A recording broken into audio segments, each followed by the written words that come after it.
देखो, सबसे पहली बात हमारी कमजोरी क्या है, हम परेशान हो जाते हैं। संसार में देखो तो परेशान, परमार्थ की तरफ देखो तो हम परेशान हो, ये हमारा आदत स्वभाव बन गया परेशान होना। थोड़ा सा धैर्यवान बनो, गंभीर बनो।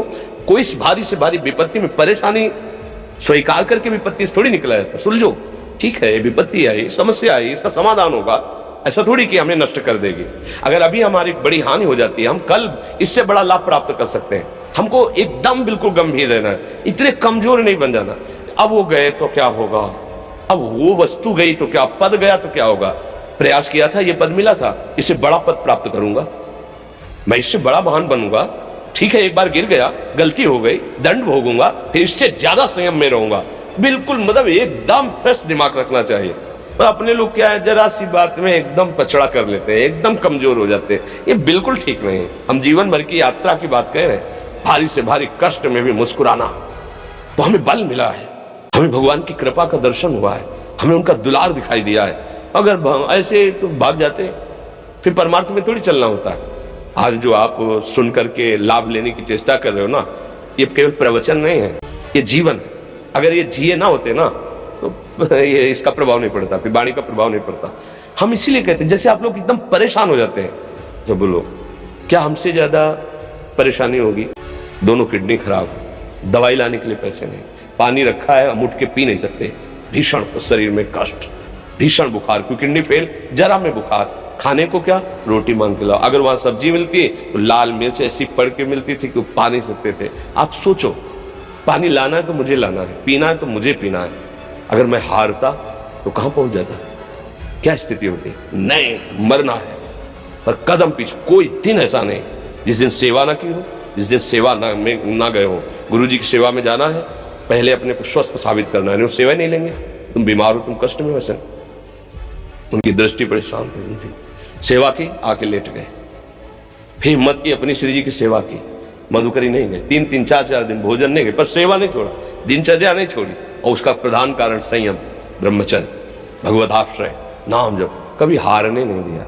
अभी भी थोड़ी देर बाद डायलिसिस शुरू हुआ, हारने, आपको हारे हुए नजर आ रहे हैं। शरीर में पीड़ा है, किडनी फेल है, ऐसा थोड़ा स्वस्थ बैठे, पीड़ा है, बार बार प्यास लगती है, थोड़ा थोड़ा पानी मिलता है, हर, लेकिन हम आनंदित हैं, हम प्रसन्न हैं, हम लड़ाई में हारे नहीं हैं, ना हारेंगे, हम जीत चुके हैं, हम अपने मालिक के भरोसे में अपना सब बात। तो वो ये हम अपनी बड़ाई नहीं बता रहे, हम आपको बता रहे समस्या। सोचो तुम्हारे पास तो माँ है, भाई है, बहन है, परिवार है, कोई ना कोई तो है ना। मेरा किसी ने कभी जीवन में ध्यान भी नहीं दिया, क्यों, बचपन से बाबा जी बन गए, किसी से प्यार नहीं, किसी से संबंध नहीं, कोई जानकारी नहीं, हम कहाँ हैं वो कहाँ, किसी से कोई मतलब नहीं। अच्छा, जवान साधु कौन श्रद्धा करे, कभी गांव जाने की हिम्मत नहीं पड़ती कि रोटी मांग ले, पता नहीं लोग क्या सोचेंगे, क्या भावना कर ले। हम दरवाजे पे खड़े हैं, क्या कैसी भाव, जो हमारे सामने आकाश वृत्ति से आया यौवन अवस्था में वही पाया, अन्यथा भूखे रह गए। जब हम हर समय अपने को विवेक के द्वारा सावधान रखे तो हम कभी निराश नहीं हुए, कभी उदास नहीं हुए, कभी ऐसा नहीं लगा कि यार हम दुखी हैं, कभी नहीं लगा। उसी का फल है कि उस सुख का संकेत मिल गया जहां दुख की निशानी भी नहीं है, वही उसी के बच्चे हो। हम सब उसी धातु से बने हुए हैं। हम इतना क्यों परेशान हो जाते हैं, हम ये देखते हैं अपने लोग, थोड़ी बात बिगड़ गई परेशान, नहीं बिगड़ी तो बिगड़ जाने की संभावना में परेशान है। आज सुख है लेकिन कल सुख छिन जाएगा, तो हम आज के सुख में सुखी ना होकर कल के दुख के आने की संभावना में हम भयभीत हो। तब क्या हमारी सोच रह गई। हमको इतना बलवान बनना है कि सुख और दुख दोनों हमको छू न सके।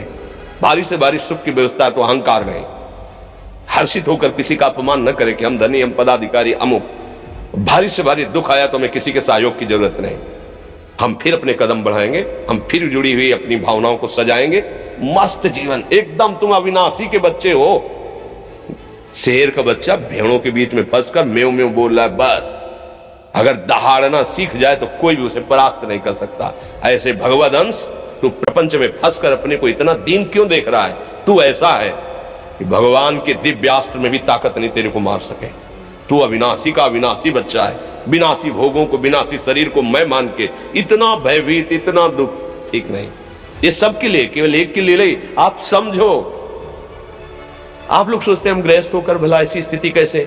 जनक जी सुखदेव जी के गुरु हैं और राजा हैं, महल है, रानियां हैं, नौकर है, चाकर, क्या सुखदेव जी जिनके शरीर में लंगोटी भी नहीं है, दिगंबर, परमहंस, परमहंस के गुरु है जनक जी जो राजा हैं। समझो आप ऐसा ना सोचे कि अब नौकरी कर रहे हैं, हम संसार में, हम गृहस्थ हैं, हम आध्यात्मिक की ऊंचाई पर नहीं चढ़ सकते। नहीं, आप एक सरकारी नौकरी या आप किसानी या व्यापार करते हुए आप एक अध्यात्म की ऊंचाई में चढ़ सकते हैं। और अध्यात्म ही है जो तुम्हें इस माया के दुख सुख से ऊपर उठा सकता है। दूसरा, चाहे जितनी संपत्ति आ जाए, आप सुखी नहीं हो सकते।